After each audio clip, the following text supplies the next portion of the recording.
Well, yeah, I think I can speak for all Arsenal fans and all Liverpool fans that was a complete and utter job.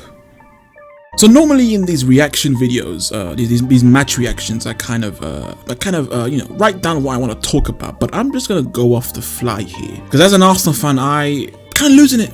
I'm not gonna lie, I'm kind of losing my here. Let's talk about Liverpool. Let's talk about Arsenal, and for the love of God, let's talk about City and this title race.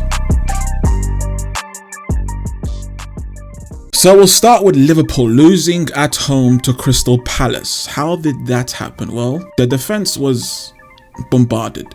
You see, their midfield just couldn't hack it. They just couldn't take any form of pressure. They were cut open every single time they went forward, and the defense just felt it. They scored one goal, could have been 3-4. No lie. And Liverpool scored no goals and could have been 5-6. They could not finish to save their lives. My goodness. I was watching this game because, I am dependent. Arsenal are dependent on them losing. Of course I was. And I always thought this is clearly a Liverpool win. This has a Liverpool win written all over it. They have been pushing and pushing and pushing. Yes, Palace have been on the offense as well, but they're just nowhere near as clinical. At least that's what I thought. Nunes, Salah in particular, but also the others, Jota and Gakpo and co. Awful in front of goal. They could not finish to save their lives. That in part with pretty much their biggest problem for the most of this season is that in their midfield defensively, they are no one to be worried about. They look particularly weaker without Endo in there. And even with him, I'm not a huge fan of that midfield. It's been their Achilles heel all season and it's come to hurt them and probably cost them the title. Sorry, Liverpool fans, but good news, we're joining you. As an Arsenal fan, I'm right there with you. Arsenal 0, also losing at home, Aston Villa 2. What happened there? Well, Zinchenko is the worst defender since forever. He was good last season. We put up with him because offensively he provided a lot for the team. This season he has been as diabolical as a defender and an offensive player as I've ever seen at this club. And I'm talking about those days where we had the Jura at the back. That's how bad he has been. He has costed us today, but not just him. I've got to be honest here. Credit to Unai Emery. He was fantastic. First half was fantastic from Arsenal, fantastic from Odegaard, except they just weren't clinical enough. Odegaard did all he can to pretty much get an assist without getting an assist. We just couldn't finish, or we just couldn't find that pass in the final third. What went wrong in the second half is that Arteta got absolutely beat by Emery.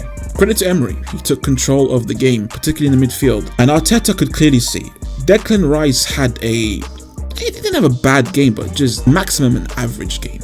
And the issue with playing Declan Rice alongside Havertz, having Jesus there coming deep as well, if Rice isn't near perfect, as he has been for the majority of this season, we fall. We had no control over that game whatsoever. Jorginho came on late game, should have come on way sooner. And bringing off Odegaard, what's that about? I understand that the buying game is right on the horizon, but it's 0-0 when you took him off. Liverpool just lost. It's a huge opportunity to take a hold of this title, but instead you take him off and we go down 2-0. We lost because Zinchenko was dreadful. We lost because Rice for once could not carry us defensively in that midfield, having Havertz and Jesus on at the same time.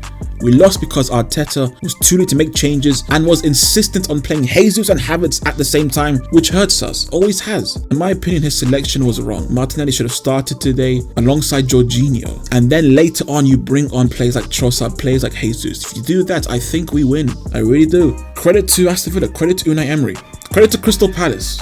But Arsenal and Liverpool do fall flat on their faces. Right now, I'm pretty ticked off. I'm pretty pissed off at Zinchenko, at the lack of changes in the side when it was clearly seen that we were losing control of this game, that it was getting away from us. It's infuriating. And now we go on to Manchester City, who, look, they've won it.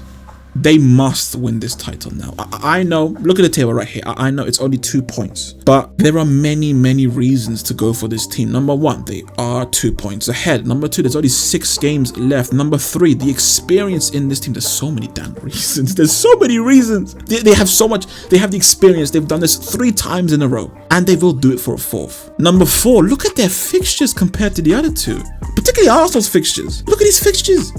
And number 5, they have the best squad in general. And number 6, they have the best coach. There's so many reasons to go for this team. Arsenal were very close. Liverpool were very close. And yes, look, it's football. Anything can happen, so it's not over. But I'm saying it is over. I think City are going to win this league. definitely for sure now.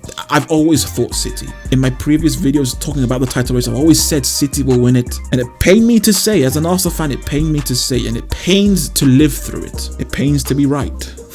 My apologies for the ego. Surely they go on and win this.